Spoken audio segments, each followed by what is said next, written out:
This is my life. I made the decision.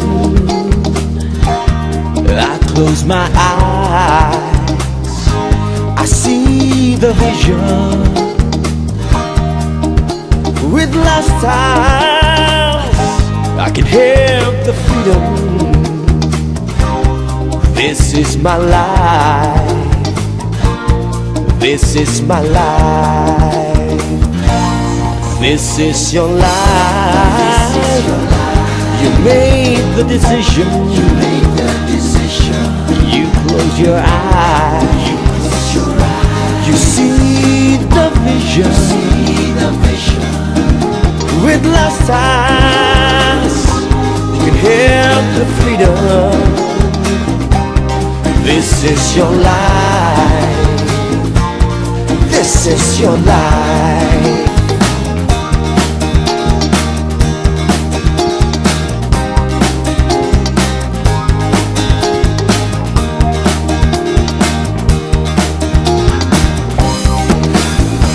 So join my way, live better every day. So join my way, live better every day. So join my way, live better every day. Live better, live better, live better every day. Whoa.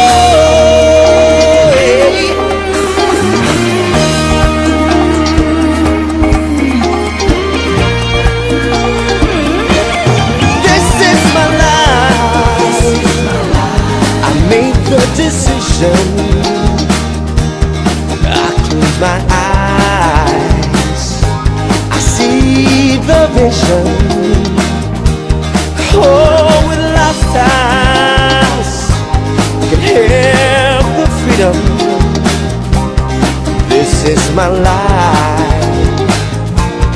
This is my life.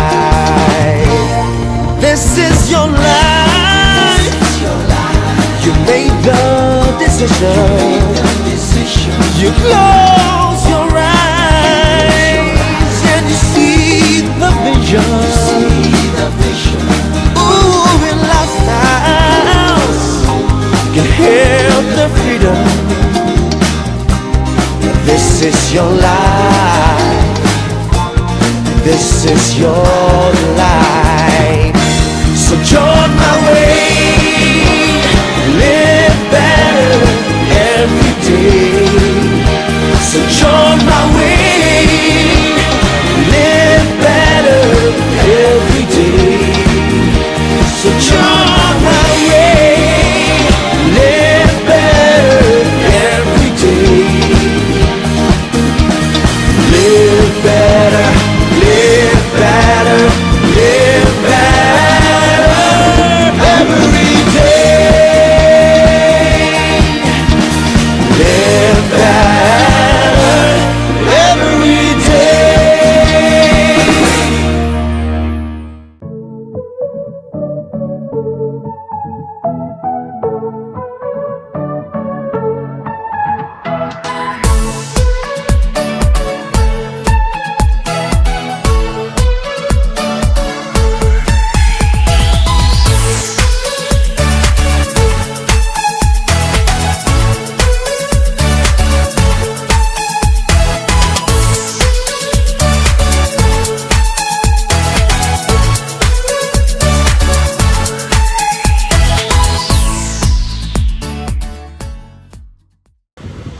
Hi, good morning. Welcome to another Mindset Workshop.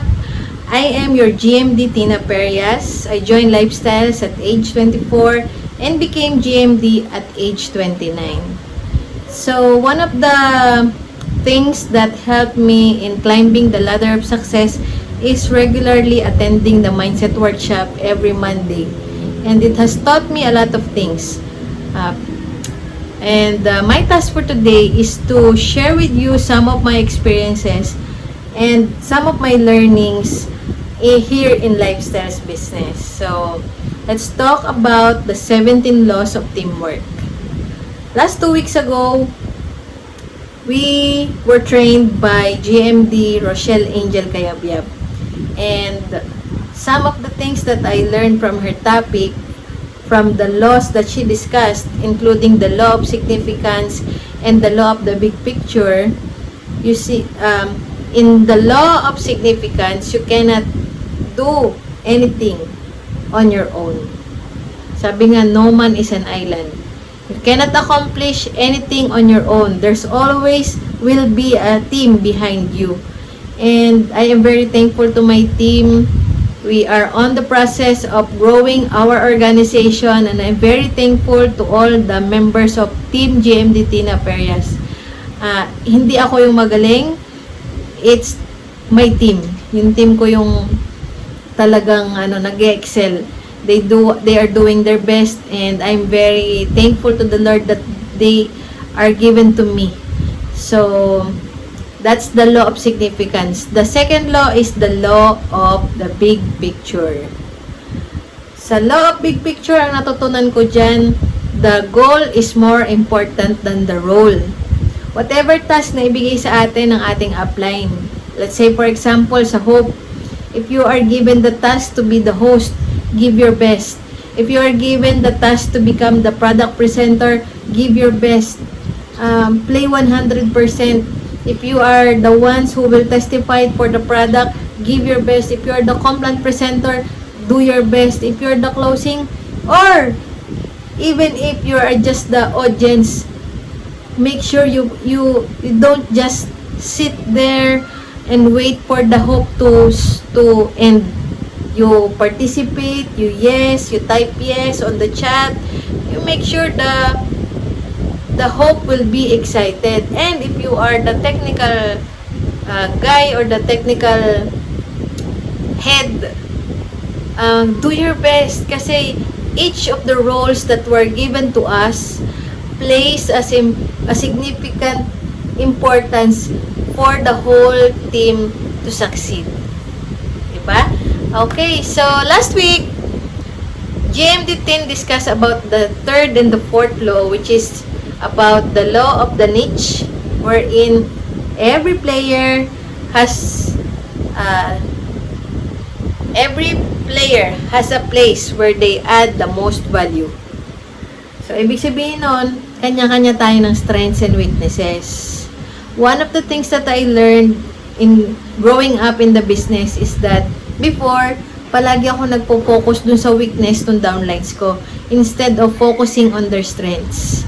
I realized that when I focus on the strength of my downline or my teammates, they excel more. They give their best more. Unlike when I correct their mistakes, it seems like every time I correct them, nanghihina sila. Nawawala yung espiritu nila.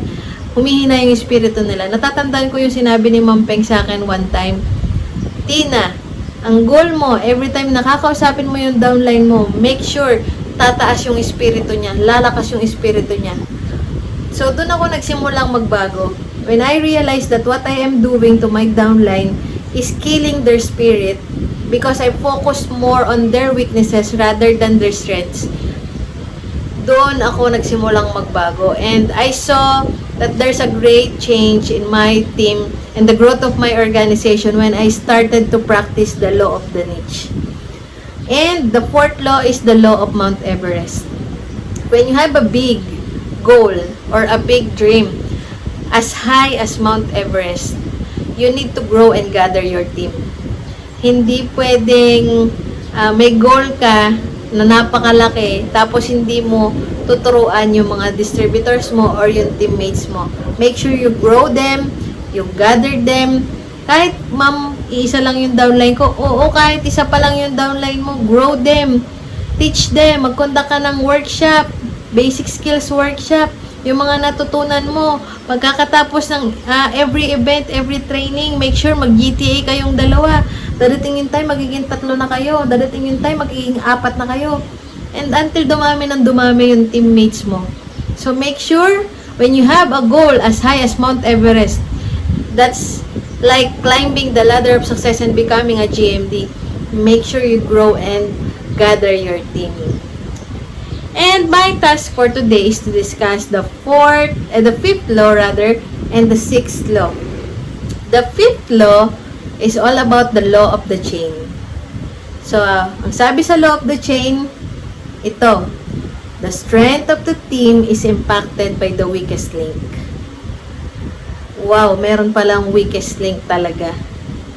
So, sabi po ni John Maxwell, of all the 17 laws, this law is one of the most difficult to accept. Ang dami pong na-train dito. Kasi, it's like riding the train. Kunyari, sumakay ako sa train. Papunta ako dun sa destination ko. Let's say, kunwari, Manila. Kaya lang, ang reality, ang gusto ko, dahil nakita ko na maganda yung Manila, lahat ng makausap ko ay maisakay ko sa train at makasama ko papuntang Manila. But the reality is that not everyone will join you on the train to GMD. Some will get off the train and ano yung dapat mong gawin pag umalis sila, bumaba sila? You don't need to consume your time to convince them to come back. Because you need to accept these facts. Maybe hindi ko sinasabi na mahina sila. Ang sinasabi ko lang, maybe there are other areas na doon sila mas mag-excel, doon sila mas magaling. And this kind of stops are not for them. So you need to respect them. You still love them, you are friends with them, but you need to understand that some people will go out from the train, get off from the train, and do other things that they want. So, anong mangyayari pag pinagpilitan mo na yung weakest link nasa team mo? If you're familiar with the game, The Weakest Link, there are 6 participants in that game. And for every question, there's a corresponding money to be added on the pot. And once a team member answers a question wrong or incorrect, the money in the pot goes back to 0. So after every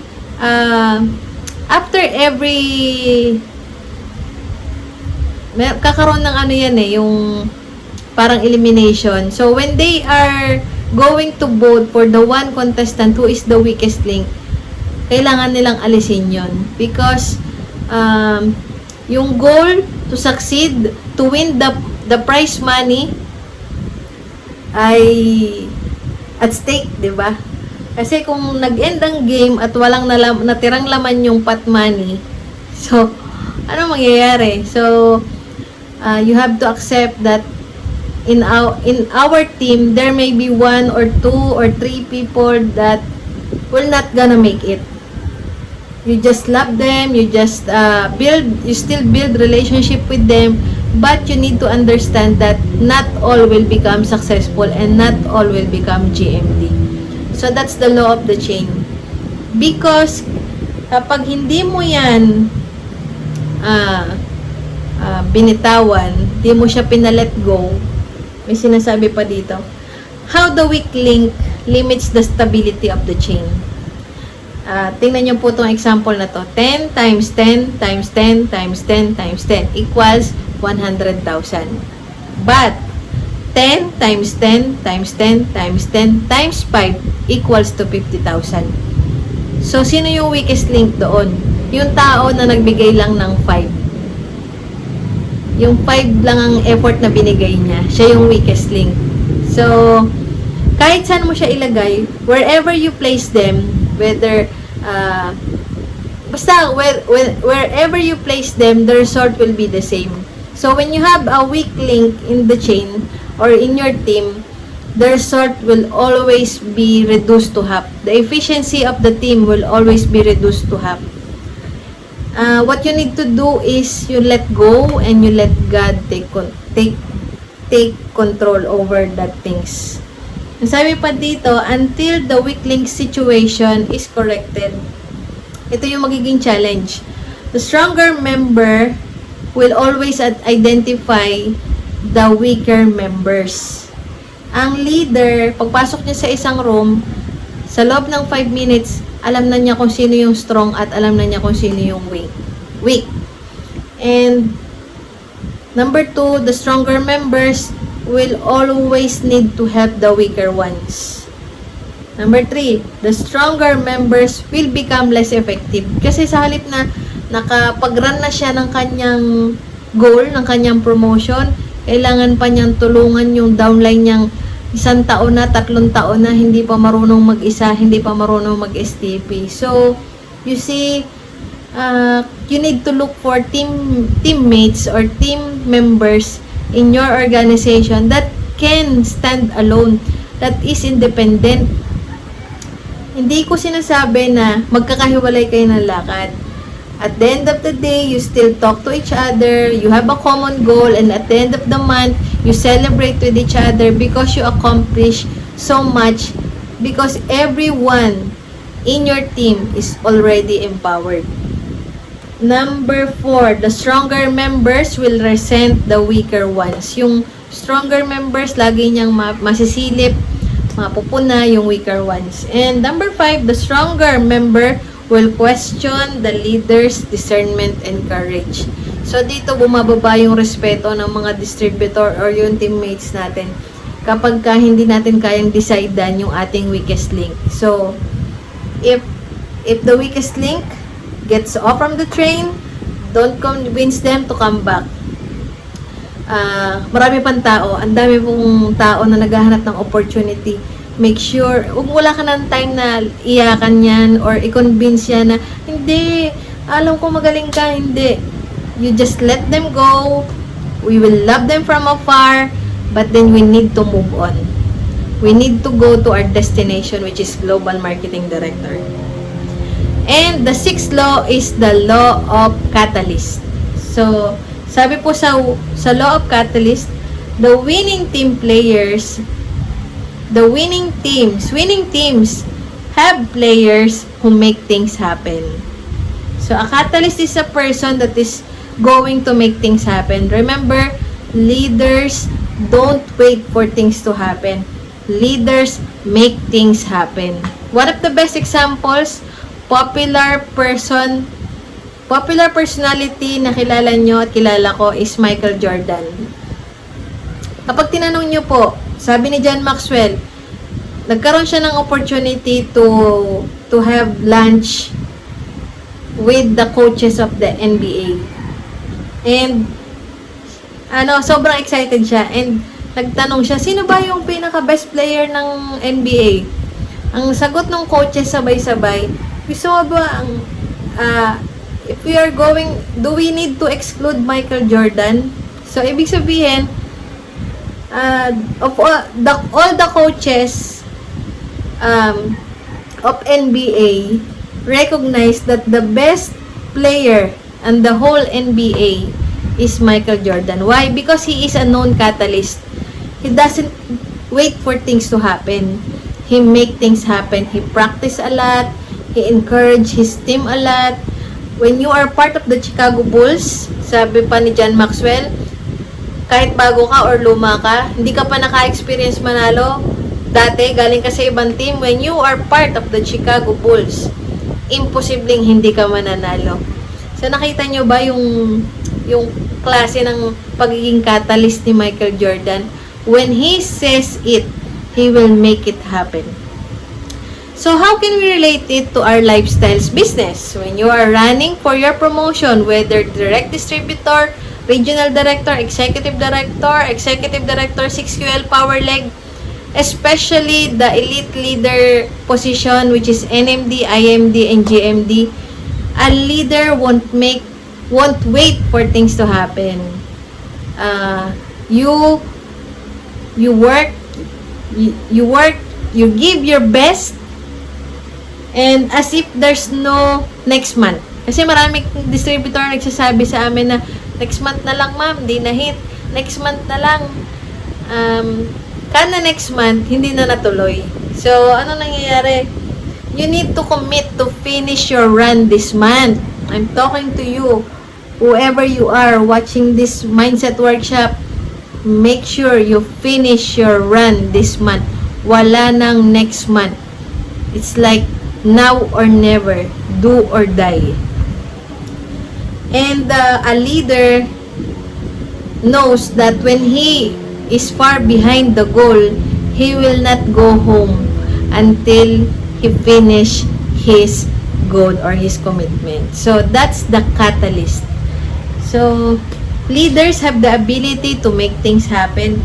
Kasi ang sabi po ni John Maxwell, if you cannot make things for yourself, then you cannot possibly make things for others.